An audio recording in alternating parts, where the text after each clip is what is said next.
Next weekend, hundreds of people will gather to play tennis and golf and raise money once again for the Vera Bradley Foundation.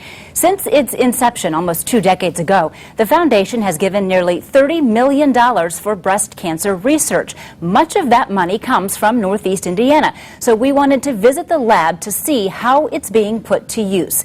What's happening there is exciting and revolutionary.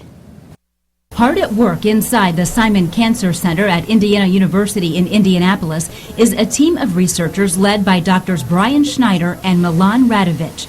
Their efforts are focused not just on how tumors develop, but how to stop them in their tracks with the fewest side effects. So 5 or 10 years ago, we were really thinking about general chemotherapies that work by killing fast-growing cells non-specifically.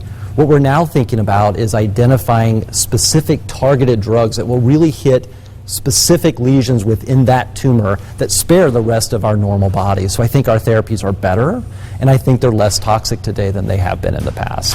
At the Vera Bradley Foundation for Breast Cancer Research Lab, the key is figuring out each woman's genetic code for her cancer, then tailoring treatments specific to her.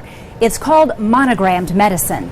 What the Vera Bradley Monogram Medicine Initiative is doing is really using the best in cutting-edge science, the best in genomic technology to identify the perfect vulnerability for these cancers and finding the right drug for the right patient at the right time. But what we've learned through this process is these cancers are actually really smart. They actually can figure out ways to circumvent actually a single drug therapy.